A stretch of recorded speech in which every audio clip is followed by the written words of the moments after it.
How many people have an incandescent light bulb in their house, dorm room, or apartment? Alright. Well, by 2012, the government's looking to phase out incandescent light bulbs, which means that if you go down to Walmart and you want to buy one, you will no longer be able to buy one whether you want to or not. And there are already a few states that are already taking place in this. New Jersey and Connecticut are in progress, and Connecticut is doing them soon. 2018, they're actually going to pass the law, and they're going to start phasing out the incandescent light bulbs. The reason for this is because the incandescent light bulb contains, well, it's a glass bulb that has a filament and inert gas, which is usually argon. And the way you produce light with the incandescent light bulb is by applying electricity, which burns that filament. When that burns, it emits light. Now, we've been using this technique for a long time now, since the 1800s, when it was created by Thomas Edison. And we've been using it for everything, as I said, the house, apartments, buildings, school buildings.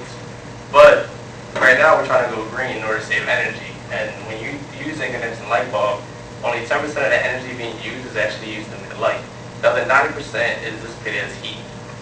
So what we're doing, we're trying to use a more efficient way, which is LED light bulbs. And for those of you who don't know, LED stands for light emitting diode, which is a semiconductor material. This material contains a P-type and an N-type.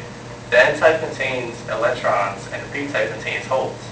In between here, you can see there's the depletion zone. The way you eliminate that is applying current.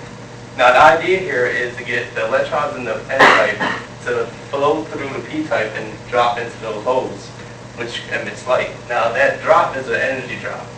And that when an energy drop, it releases it in the form of photons, which is the light that's emitted.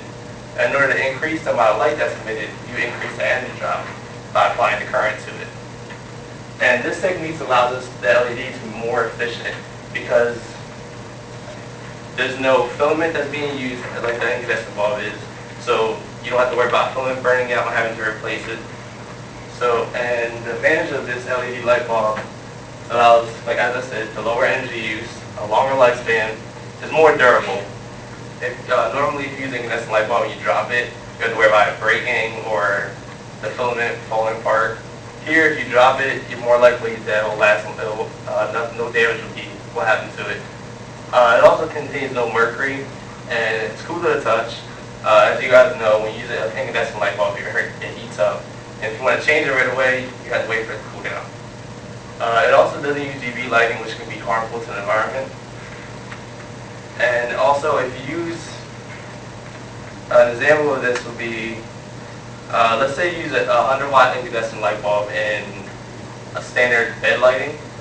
Average of a 10 cents kilowatts per hour over a year's time, it's going to cost you about $88 for that whole year. 70 of which goes to just heating the whatever room you're in. Now, if you use an LED, that's going to cut that cost down to $23 for a whole year. So you're saving a lot more money by doing that. The main disadvantage to LED light bulb is the fact that it's more expensive. It can be difficult to find, it's depending on where you live, because just pure lack of interest. But there's always like online sources that you can use, so it's not really that big of a disadvantage. Now some people may ask, why can't we just use fluorescent light bulbs, which are generally a lot cheaper than LED bulbs. LED bulbs cost about anywhere between $10 to $60, depending on exactly what you're looking for. The reason fluorescent light bulbs, they're about the same, they save you about the same energy as LED bulbs, but they contain mercury inside, which is pointing right here. And the bad thing about mercury is that it's toxic for your health. So if you would drop a fluorescent bulb and that toxic into the atmosphere, it can cause health problems. So, and it also, some fluorescent bulbs give off a weird lighting and can cause headaches. And the use of when you're using a fluorescent bulb, depending on how many times you turn it off, on and off, it reduces the lifetime of fluorescent bulbs. So that's why LEDs are more the way to go.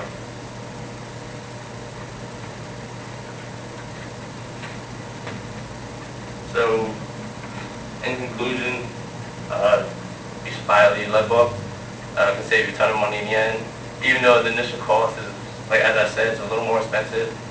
But in the long run, it'll average down to about 50 cents with the amount of time that it lasts.